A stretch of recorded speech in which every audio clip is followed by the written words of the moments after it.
हरिओम मित्रों, ज्ञान मंत्र में आप सभी का हार्दिक अभिनंदन है। मित्रों, आज के इस वीडियो में हम आपको गर्भधारण के संबंध में कुछ बातें बताएंगे और ब्रह्म वैदिक पुराण के अनुसार ये बातें मुख्य रूप से बहुत ही उपयोगी होती हैं। जो लोग संतान प्राप्ति के लिए गर्भधारण की प्रक्रियाएं करते हैं तो इनमें कुछ ऐसे नियम बताए गए हैं जिन नियमों का अगर आप पालन करते हैं तो आप एक इच्छित संतान की प्राप्ति करते हैं और साथ में जो संतान आपकी होगी वो यशस्वी, गुणकारी और सुंदर स्वच्छ संतान की प्राप्ति आप करते हैं।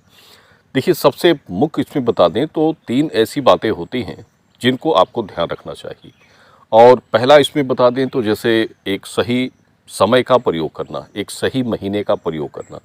और पहले भी जैसे वीडियो में हमने जानकारियाँ दी हैं कि किसी भी स्त्री के लिए यानी पत्नी के जो जन्म विवरण के हिसाब से, यानी पत्नी के लग्न में गुरु की भाव दशा या फिर चंद्र शुक्र की भाव दशा के अनुसार आप दोनों संतानों का योग आपके उस गर्भधारण के महीने या समय के अनुसार बनता है।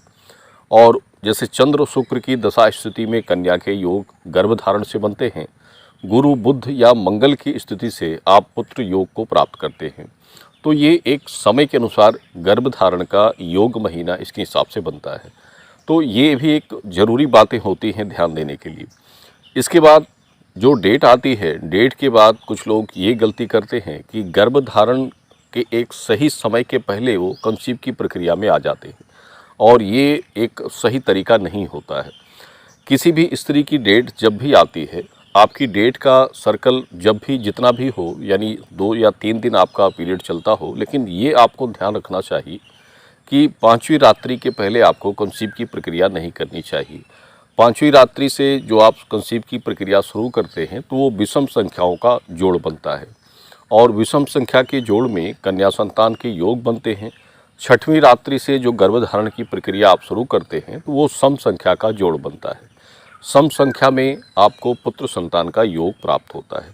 ये एक वैदिक नियम की बातें होती हैं और जो पुराणों की बातें होती हैं उसके आधार पर कोई भी अगर रिलेशन की प्रक्रियाओं में कंसीव करता है तो उसी संतान का योग आप प्राप्त करते हैं। एक 100% इसमें सत्यता होती है। और इसके बाद आपको ये मुख्य रूप से ध्यान रखना चाहिए कि जो आप गर्भधारण जैसे जिस समय में आप कर रहे हैं, जो भी आपकी टाइमिंग 15-20 दिन की चल रही है, उसमें पति पत्नी को ये ध्यान रखना है कि अधिक मसालेदार, मिर्च या फिर तीखी चीज़ें, अगर आप वेजिटेरियन हैं तो वेजिटेरियन चीज़ों का सेवन करें, नॉन वेजिटेरियन चीज़ों का सेवन उन बीच में बिल्कुल ना करें। और अधिक मन में क्रोध, तीव्रता या अधिक शोक मन में ना लाएं, भय के साथ गर्भधारण ना करें। एक प्रबल इच्छा के साथ, मन में एक दृढ़ संकल्प के साथ आपको कंसीव की प्रक्रिया को करना चाहिए। और देखिए, इन समय में आपको भगवान कृष्ण की पूजा करनी चाहिए। भगवान कृष्ण के गोपाल मंत्र का स्मरण करना चाहिए। शुक्रवार के दिन ये पूजा सबसे उत्तम मानी जाती है।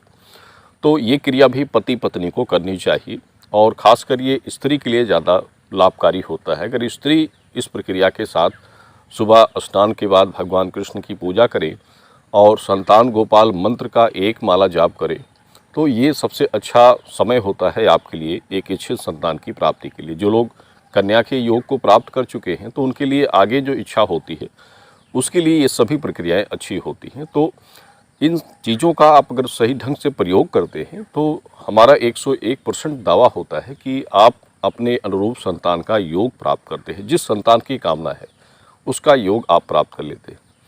तो ये कुछ मुख्य बातें हैं, इनको आपको ध्यान रखना चाहिए। और पुराणों के अनुसार जो बातें कही गई हैं वो कभी असत्य नहीं होती हैं। जो लोग इन पर पूर्ण विश्वास करते हैं तो वो लोग इस प्रक्रिया को पालन कर सकते हैं। जिनको विश्वास नहीं होता है तो उनकी एक अपनी अपनी अलग मानसिकताएं, सोच होती हैं।